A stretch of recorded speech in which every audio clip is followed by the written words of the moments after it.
আসসালামু আলাইকুম। আমি তানহা জাফরিন, কর্নেল মালিক মেডিকেল কলেজের তৃতীয় বর্ষের শিক্ষার্থী। এর আগের ক্লাসে আমরা মেডিকেল ল অ্যান্ড এথিক্স এর পার্ট 2 নিয়ে ডিসকাস করেছিলাম। আজকে আমরা পার্ট 3 পড়ব। আজকে আমরা যে টপিকগুলো নিয়ে ডিসকাস করব সেগুলো হচ্ছে euthanasia, consent in medical practice, Bangladesh Medical and Dental Council and Bangladesh Medical Association. So let's start. Euthanasia. Euthanasia means producing painless death of a person suffering from hopelessly incurable and painful disease. This is also called mercy killing.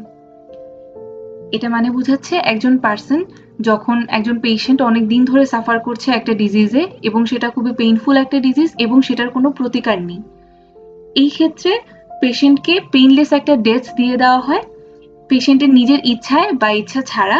এটাকেই বলা হচ্ছে ইউথ্যানাসিয়া। ইউথ্যানাসিয়া কিছু কিছু কান্ট্রিতে করা হয়, সেগুলো হচ্ছে মেইনলি উরুগুয়েতে প্র্যাকটিস করা হয়। উরুগুয়ে একমাত্র কান্ট্রি যেখানে এটা লিগ্যাল অ্যাপ্রুভাল আছে। এছাড়াও পোল্যান্ডে, অস্ট্রেলিয়াতে, বেলজিয়ামে, নেদারল্যান্ডে, সুইজারল্যান্ডে, ইউএস এর কিছু স্টেটসে এগুলো লিগ্যাল অ্যাপ্রুভাল নেই, কিন্তু তারপরেও কম্পারেটিভলি মাঝে মধ্যে করা হয়। মানে বোঝা গেল যে উরুগুয়েতে শুধুমাত্র লিগ্যাল অ্যাপ্রুভাল আছে। ইউথ্যানাসিয়ার কিছু টাইপস আছে, সেগুলো হচ্ছে according to mode of death, কিভাবে মারা গিয়েছেন সেই অনুযায়ী active or positive euthanasia, passive or negative euthanasia. Active euthanasia কি? It is a positive merciful act to end useless suffering or a meaningless existence. It is an act of commission. Act of commission কেন বলছে? Commission মানে ইচ্ছাকৃতভাবেই করা হয়েছে এটা। তাহলে কি বোঝা গেল যে অ্যাক্টিভ ও পজিটিভ হচ্ছে এটা নিজে থেকে ডক্টররা পেশেন্টকে মার্সি কিলিং যেটা আছে সেটা দিয়ে দিচ্ছে। আর প্যাসিভটা কি? প্যাসিভটা হচ্ছে it is an act of ওমিশন। It means discontinuing or not using extraordinary life sustaining measures to prolong life. যেমন দেখা গেল যে এটার ক্ষেত্রে পেশেন্টকে ইচ্ছাকৃতভাবেই মানে অ্যাক্টিভলি ইউথ্যানাসিয়া দেওয়া হচ্ছে না, জাস্ট পেশেন্টের খুবই একটা বাজে কন্ডিশন হয়ে গিয়েছে, সে লাইফ সাস্টেইনেবিলিটি ছাড়া, লাইফ সাপোর্ট ছাড়া সে বাঁচবে না। তো এই সময়টাতে কি করা হয়, তার লাইফ সাপোর্টটা হচ্ছে বন্ধ করে দেওয়া হয়। এটা প্যাসিভ। ওকে, এছাড়াও আরেক ধরনের ক্লাসিফিকেশন আছে, সেটা হচ্ছে on the basis of will or desire euthanasia. ইচ্ছা এবং ডিজায়ারের উপরে নির্ভর করে এই ক্লাসিফিকেশনটা করা হয়েছে। যেমন ভলান্টারি ইউথ্যানাসিয়া। ভলান্টারি কি? পেশেন্ট নিজেই এটার জন্য তার কনসেন্ট দেয় যে আমি ইউথ্যানাসিয়া চাচ্ছি, এটা হচ্ছে ভলান্টারি। ইনভলান্টারি কি? পেশেন্ট চাচ্ছেন না কিন্তু এটা কম্পালসারি হয়ে গিয়েছে তাকে এটা দেওয়া, তাই ইউথ্যানাসিয়া করা হচ্ছে। আর নন ভলান্টারি হচ্ছে পেশেন্ট কোমাটোজ আছে, মানে পেশেন্ট এমন একটা অবস্থায় আছে যে তার কনসেন্ট দেওয়ার মতো অবস্থা নেই, এই সময় তাকে যদি ইউথ্যানাসিয়া করা হয় সেটা হচ্ছে নন ভলান্টারি। এখন usually euthanasia administration of lethal doses of ওপিয়ামের মাধ্যমে হচ্ছে করা হয়। আর এটার মেডিকো লিগাল ইম্পর্টেন্স কি কি আছে? It is against medical ethics. Usually এটা মানে উরুগুয়ে বাদে বাকি সব মেডিকেল অ্যাসোসিয়েশনের কথা বলছে, বাকি সব কান্ট্রির, যে এটা মেডিকেল এথিক্সের এগেইনস্টে। Then it would not only be for people who are terminally ill but may be used to commit murder. মানে দেখা গেল যে একজন পার্সনকে মেরে ফেলা হলো এবং মেরে ফেলে বলা হলো যে তার ইউথ্যানাসিয়া করানো হয়েছিল, তাহলে এটা তো মার্ডার কেস হিসেবে হয়ে যাচ্ছে। দেন ইট মে become non voluntary.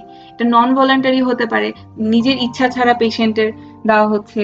It is a rejection of the importance and value of human life. Doctors ডিউটির প্রথমটাই হচ্ছে যে আমাদের ভ্যালু অফ হিউম্যান লাইফটা জানতে হবে, কিন্তু ইউথ্যানাসিয়াতে এই ভ্যালু অফ হিউম্যান লাইফটা থাকছে না, এই জন্য এটা আমাদের মেডিকেল এথিক্সের এগেইনস্টে।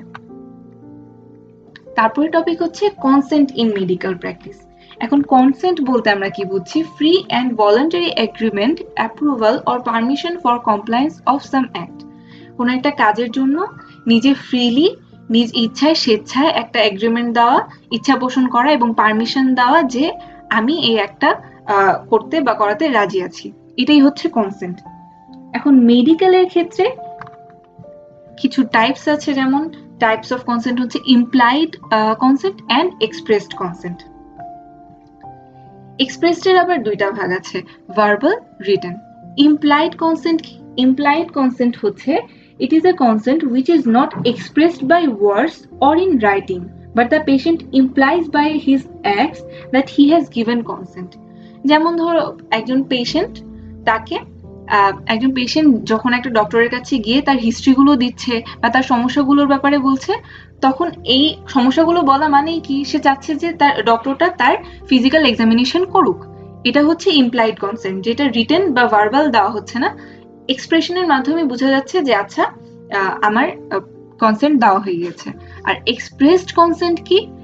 এইটা হচ্ছে যে পেশেন্টটা হয় রিটেন অথবা মৌখিকভাবে ভার্বাল ওয়েতে সে কনসেন্টটা দিবে। এটা কোন কোন ক্ষেত্রে হয়? যেমন রেপ কেসের ক্ষেত্রে অবশ্যই রিটেন কনসেন্ট লাগবে।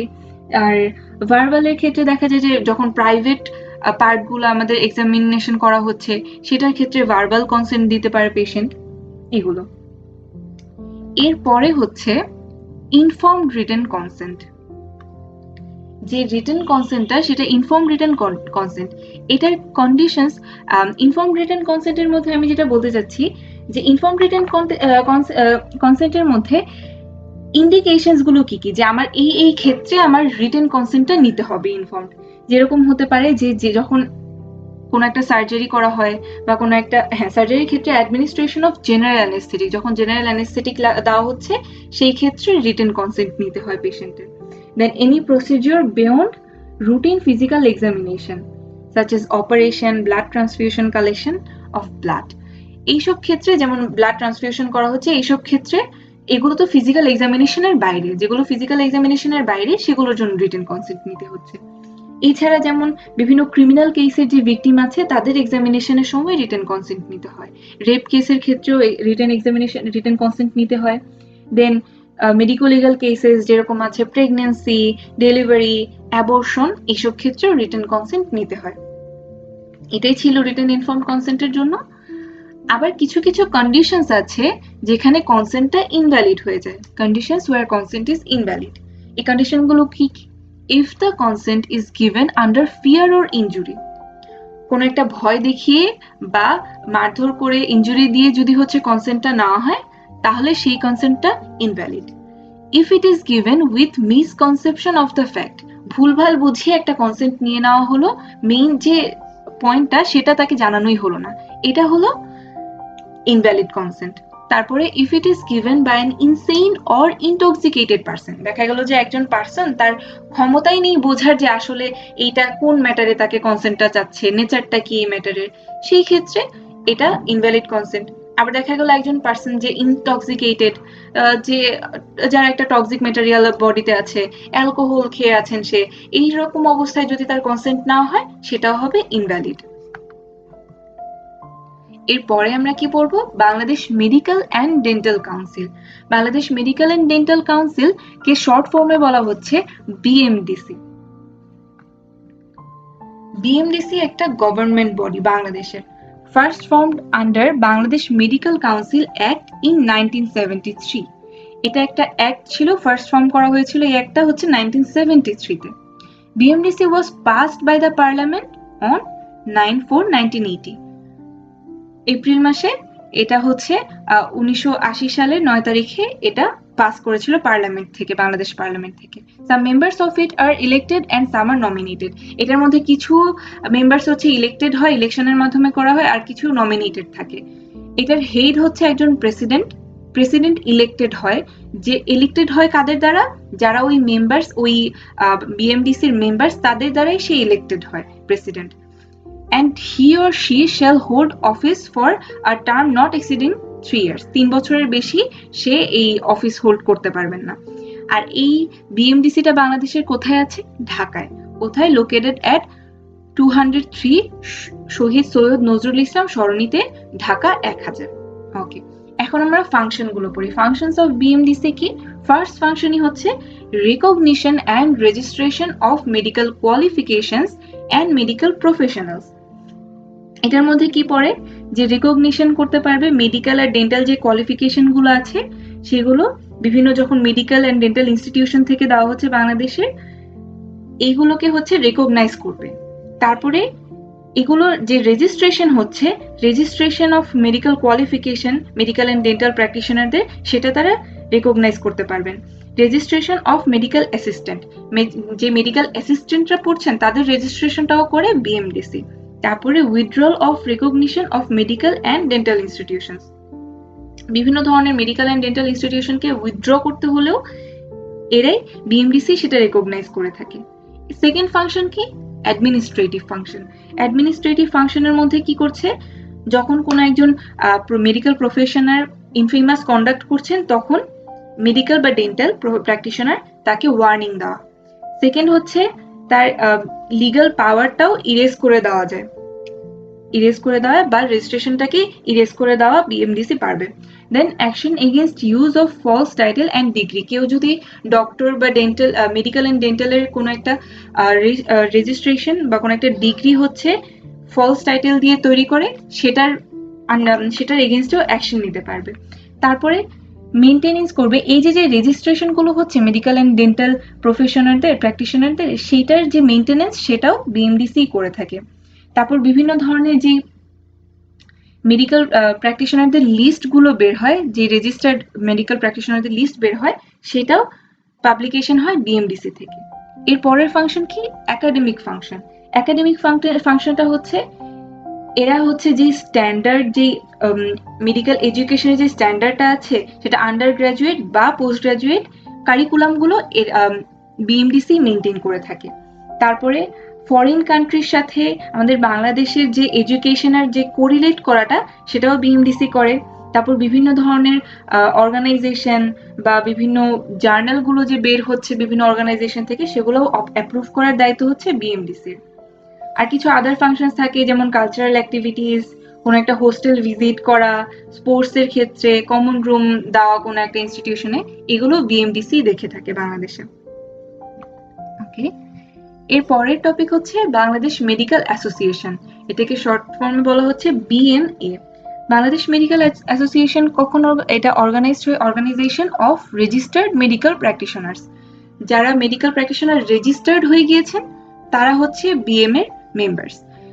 Here all the members are elected by the registered medical practitioners, যে রেজিস্টার্ড মেডিকেল প্র্যাকটিশনার্স আছে তাদের দ্বারা এরা ইলেক্টেড হচ্ছে সব মেম্বার্সরা। The organization holds the office for 2 years. এইটার ক্ষেত্রে অর্গানাইজেশনটা 2 বছরের জন্য ধরতে পারবে, 2 বছরের বেশি না। ফাংশন হচ্ছে it tries to establish the rights and privileges of registered medical practitioners, মানে যারা অলরেডি মেডিকেল প্র্যাকটিশনার রেজিস্টার্ড হয়ে গিয়েছে তাদের যে রাইটস আছে, প্রিভিলেজেস আছে, এগুলো এস্টাবলিশ করে। এখন আমরা জানতে চাইবো যে বিএমডিসি আর বিএম এর মধ্যে তাহলে ডিফারেন্সটা কোথায়?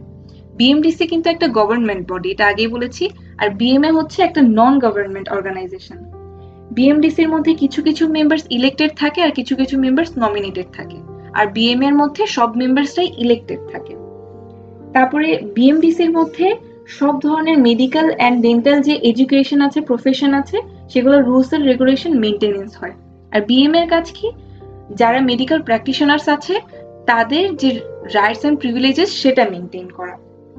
আর বিএমডিসি অফিস হোল্ড করে 5 বছরের জন্য, আর বিএমএ অফিস হোল্ড করে 2 বছরের জন্য। আজকের পড়ানো এখানেই শেষ। আমাদের আজকে শেষ হলো হচ্ছে মেডিকেল এথিক্স, এবং আশা করি সবার ভালো লেগেছে। থ্যাংক ইউ, আল্লাহ হাফিজ।